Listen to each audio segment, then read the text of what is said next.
जी तो बच्चों, कैसे हैं आप? मैं उम्मीद करता हूँ कि आप सब ठीक होंगे। शुरू करते हैं क्लास 9 फेडरल बोर्ड की ये किताब, जो कि 2022 और 23 के कोर्स से बनी है, न्यू कोर्स से बनी है।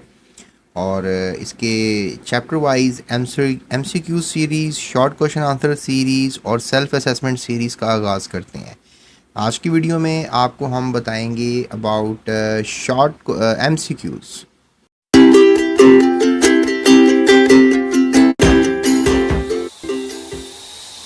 चैप्टर नंबर 1 जो है, यूनिट नंबर 1 बेसिकली आपका है nature of science in chemistry. इसके जो एक्सरसाइज में एमसीक्यूज़ हैं उनको हल करते हैं। जी तो बच्चों, पहला जो क्वेश्चन किया जा रहा है वो ये है, in which branch of chemistry is the study of elements and their compounds except of organic compounds. यानी ऑर्गेनिक कंपाउंड्स के अलावा जो है वो कौन सी ब्रांच होगी जिसमें आप स्टडी करेंगे एलिमेंट्स की। तो ऐसे एलिमेंट्स की स्टडी जिसमें आप ऑर्गेनिक कंपाउंड्स को स्टडी नहीं करेंगे वो होगी इनऑर्गेनिक केमिस्ट्री। ठीक है, क्या होगी? Inorganic chemistry, option number C. उसके बाद क्वेश्चन ये किया जा रहा है, which branch of chemistry helps to protect water that has been poisoned by soil. यानी कौन सी केमिस्ट्री की ब्रांच में आप पानी की प्रोटेक्शन को स्टडी करोगे जिसमें ये स्टडी किया जाता है कि सॉइल की वजह से पानी जो है वो पॉइजनड हो गया है। तो अगर इसका जवाब आप जियो केमिस्ट्री समझ रहे हैं तो ये नहीं होगा, क्योंकि जियो मींस अर्थ। तो इस केमिस्ट्री में जो है आप बेसिकली एलिमेंट्स को स्टडी करते हो, कंपाउंड्स को स्टडी करते हो जो कि अर्थ क्रस्ट में हैं, रॉक्स में हैं, मिनरल्स में हैं, सॉइल में, वाटर में, एटमॉस्फेयर में हैं। लेकिन जो टॉक्सिक कंपाउंड्स की स्टडीज़ है वो एनवायरमेंटल केमिस्ट्री में आती है। So the branch of chemistry which helps to protect water.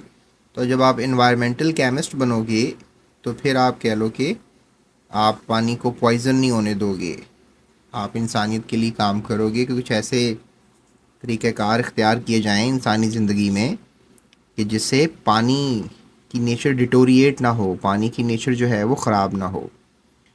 उसके बाद प्यारे बच्चों, अगला क्वेश्चन जो है वो किया जा रहा है, which area of chemistry improves to gauge the behavior of pollutants and develop techniques for pollution control। तो पोल्यूशन कंट्रोल करना या फिर ऐसे एक गेज बनाना, गेज से मुराद है एक ऐसी एक तदबीर बनाना या ऐसे एक तरीक़ाकार को इख्तियार करना जिसमें पोल्यूटेंट्स के बिहेवियर को स्टडी किया जाए। ठीक है, गेज आला होता है, ऐसे आलात बनाना कि जिसमें पोल्यूटेंट्स वगैरह को वो स्टडी किया जाएगा कि ये ज़्यादा हो रहे हैं, कम हो रहे हैं। जिस तरह एक गेज है, गेज की स्टडी से पता लगा कि जो कार्बन डाइऑक्साइड है वो 0.034% है एटमॉस्फेयर में, तो इससे ज़्यादा नहीं होनी चाहिए। तो अगर इससे ज़्यादा होगी तो ये टॉक्सिक हो जाएगी, ग्रीन हाउस इफ़ेक्ट करेगी, ज़मीन का टेम्परेचर बढ़ाएगी। तो इस तरह की स्टडी को हम किस ब्रांच में कैटेगराइज करेंगे?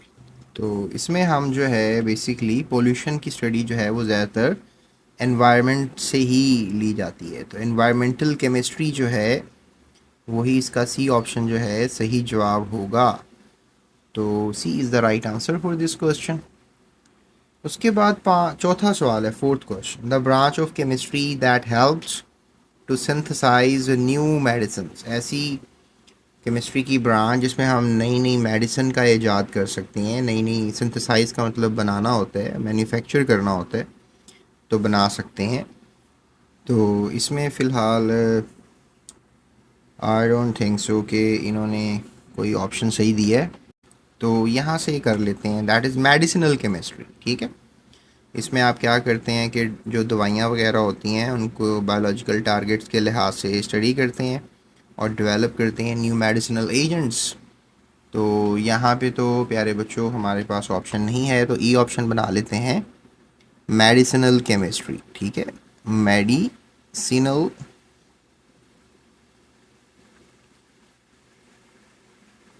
केमिस्ट्री। ठीक है, उसके बाद नेक्स्ट क्वेश्चन है, fifth one, the branch of science that helps to understand chemical products एक ऐसी ब्रांच साइंस की जो हेल्प करेगी आपको chemical products and processes that reduce the hazardous substances, यानी कि जो ख़तरनाक मोहलिक सब्सटेंसेस हैं उनको कम किया जाए। कौन सी ब्रांच होगी? Chemical products and processes. तो इसमें हम ले लेंगे इसको एनालिटिकल केमिस्ट्री को। ग्रीन केमिस्ट्री तो कोई ब्रांच नहीं है। एस्ट्रो केमिस्ट्री तो आपको पता है कि एस्ट्रोनॉमी से है, इल्म फ़ल्कियात से है। तो analytical chemistry is the very right answer, क्योंकि फ़िज़िकल केमिस्ट्री में तो हम सिर्फ स्ट्रक्चर्स को स्टडी करने की कोशिश करते हैं, मॉलिक्यूल्स की, पार्टिकल्स की। A option is the right answer for this question. ठीक है। हैज़र्डस सब्सटेंसेस को अगर हमने देखना है, एनालिटिकल केमिस्ट्री में हम किसी भी सब्सटेंस को देखते हैं और उसमें एलिमेंट्स की क्वांटिटी या कौन से एलिमेंट्स पाए जाते हैं, इस चीज़ की स्टडी करते हैं। तो लेट्स से दैट आपकी शर्ट है, इसमें कौन से केमिकल्स हैं और किस तादाद से हैं। तो क्या आपकी शर्ट बनाने में कोई हैज़र्डस सब्सटेंस यानी कि ऐसा केमिकल तो नहीं यूज़ किया जिससे आपको एलर्जी वगैरह हो सकती है। So that is the way to deal with this branch. उसके बाद छठे सवाल है to identify the concentration of a particular solution through the titration and the application of, if you're doing some kind of titration acid base reaction को कहते हैं, या आप नोट डाउन कर लें। तो अगर आप कंसंट्रेशन किसी सॉल्यूशन की मालूम कर रहे हैं टाइट्रेशन से, तो ये किस में आप स्टडी करते हैं? तो ये बेसिकली जो टाइट्रेशन की स्टडी है that also comes under analytical chemistry. Analytical chemistry के बारे में तो थोड़ा सा लिखा गया है यहाँ पे, लेकिन इसको आप मज़ीद रिसर्च कर सकते हैं इंटरनेट पर, तो आपको पता लगेगा कि टाइट्रेशन भी एनालिटिकल केमिस्ट्री के अंदर ही स्टडी की जाती है। तो option B is the right answer. उसके बाद फिर अगला क्वेश्चन है the batteries in our vehicles गाड़ियों को कहते हैं, बैटरीज होती हैं गाड़ियों में, build on the principle of electrochemistry. एक और ब्रांच है साइंस की इलेक्ट्रोकेमिस्ट्री, इसमें हम बिजली और केमिस्ट्री का इंतखाब करते हैं।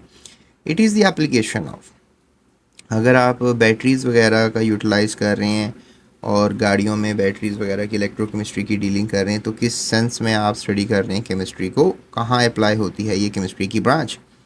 एस्ट्रोकेमिस्ट्री, एनालिटिकल केमिस्ट्री, ऑर्गेनिक केमिस्ट्री और फिज़िकल केमिस्ट्री।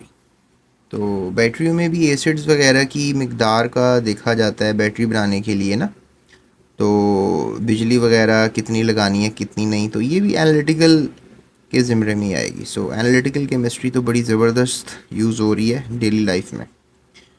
उसके बाद अगला आठवां क्वेश्चन है the branch of chemistry that is concern with the large scale production of chemical substances. Branch of chemistry जिसका कंसर्न है लार्ज स्केल प्रोडक्शन से, यानी कि आप कोई बना रहे हैं, जैसे पाउडर बना रहे हैं, कोई केमिकल बना रहे हैं और बहुत बड़े पैमाने पे बना रहे हैं। लार्ज स्केल मीन टनों के हिसाब से बनाना, प्रोडक्शन कर रहे हैं किसी केमिकल सब्सटेंस की, तो किस में आ जाएगी? तो बड़ी बड़ी कंपाउंड्स को बड़ी तादाद में स्टडी करना इंडस्ट्रियल केमिस्ट्री के अंडर आता है। ए ऑप्शन बनेगा। फिज़िकल, इनऑर्गेनिक और एनवायरमेंटल नहीं आएंगे इसमें। ठीक है।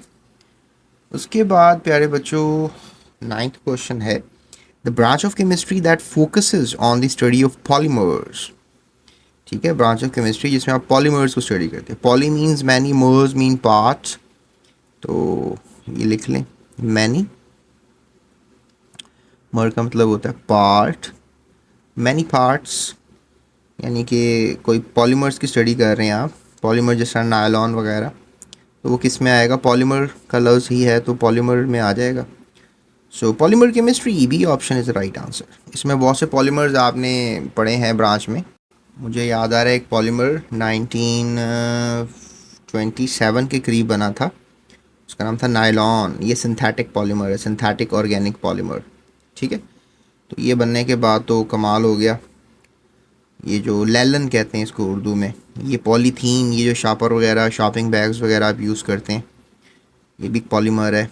फिर ये जो पॉलीस्टर होता है, ये जो आप देखते हैं, जो आपकी नई एलसीडी या कोई फ्रिज आता है ना, उसमें जो वाइट सा एक झाग होती है, गत्ता सा होता है वाइट वाला, उसको आप कहते हैं पॉलीस्टर। फिर टेफ्लॉन आपने पढ़ा हुआ है, टेफ्लॉन से तो आप काफ़ी ज़बरदस्त कुकिंग कर सकते हैं। फिर इपॉक्सी ग्लू बड़ी, तो ये सब पॉलीमर्स होते हैं, सिंथेटिक पॉलीमर्स हमने लैब में, इंडस्ट्री में बनाए होते हैं। ठीक है, प्लास्टिक बैग्स, इनकी लाइफ बहुत ज़्यादा होती है, इनको तो बैन भी किया जा रहा है।